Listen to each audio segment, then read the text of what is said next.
Hey, what's up, everybody? Tim Albrecht here, and welcome to this week's episode of the Ask a YFP CFP segment of the Your Financial Pharmacist Podcast, where we feature questions from you, the YFP community, to be answered by one of our very own fee-only certified financial planners.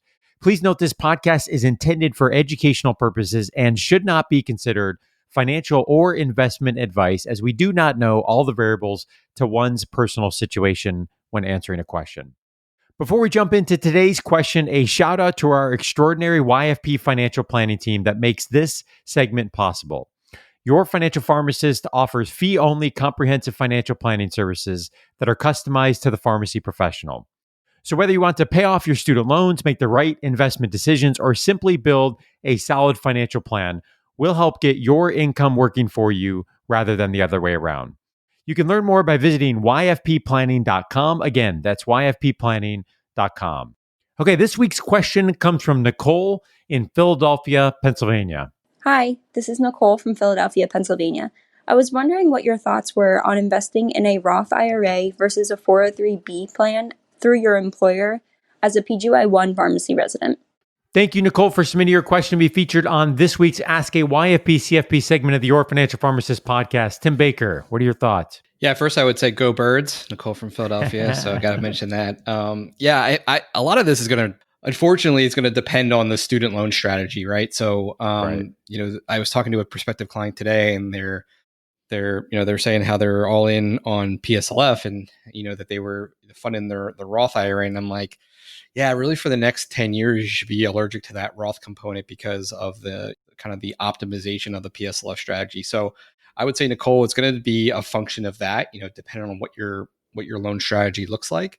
Obviously, with a 403b, it can be somewhat more convenient because you just sign up through your employer, and they deduct some of that contribution that goes into the 403b from your paycheck. With the IRA, you obviously have to open that up yourself and fund it, and then pick the investments. And with the Roth, obviously that is contributed with after tax money, so that money gets contributed after tax, gross tax free, and then it comes out basically tax free when you distribute it in retirement. Which the 403b, a lot of the 403bs these days has also have a Roth component. So the traditional 403b being pre-tax. So I think, again, the default answer, like a lot of financial advisors don't necessarily work with, new pharmacists, is they're going to say, oh, we'll pay the tax now, lower tax bracket, which is true. But again, even a traditional IRA, you're making a salary as a resident that is, below where you can actually get a deductible, to make a deductible contribution. So I think the other thing to obviously consider is, the 403b itself. So we've talked about, not all of these retirement plans are created equal, just like even IRAs, depending on who if you go through an advisor, this can be not necessarily great, dependent, but the 403b, it could be, laden with fees, and those are fees that are often not, known to you. And the other thing is that you're kind of restricted to the sandbox, whereas in the IRA, you can invest in whatever you'd like. In the 403b, they'll say, hey, here are 20 or 30 funds, have at it. And you can only invest in those, which could be a good thing. Sometimes with too much choice, it's kind of the paralysis by analysis. So, and I would probably say the last thing to consider, when I've worked with residents in the past is, they'll say, well, I get a 3 or I get a 5% match, but it doesn't vest for, X amount of years. Right. So as a resident, your career trajectory, your career path is kind of unknown.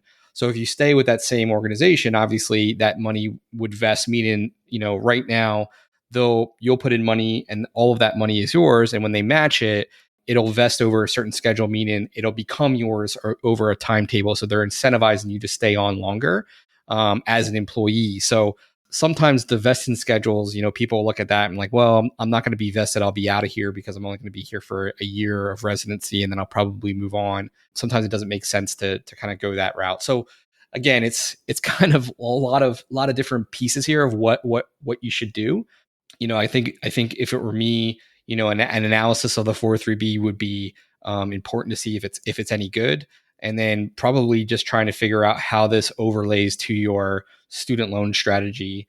would be another big piece of, what to potentially do with regard to the Roth IRA versus a 403B as a PGY1 resident. Yeah, and Tim, this is another great example of what we talk about so often on the show, which is that you can't make and shouldn't make any one financial decision alone in a silo. Yeah. And I think this is another great example of Nicole's question, really overlaying and answering the question, perhaps even first, what is the student loan repayment strategy? As that may certainly inform the direction with the investing. And of course, we're not even talking about the rest of Nicole's plan and the other goals that she may have and how that would impact, investing, debt repayment, or other things.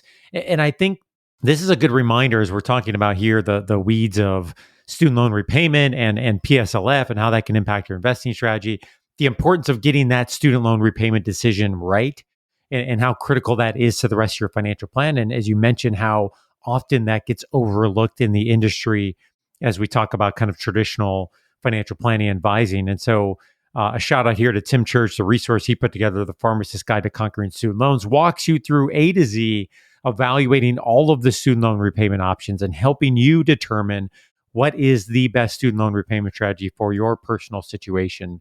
And I think that certainly could be helpful here as well as for many other listeners. And that resource is available at pharmdloans.com. So Nicole, thank you for, again, submitting your question. And for doing so, we're going to be sending you a super comfy YFP t-shirt.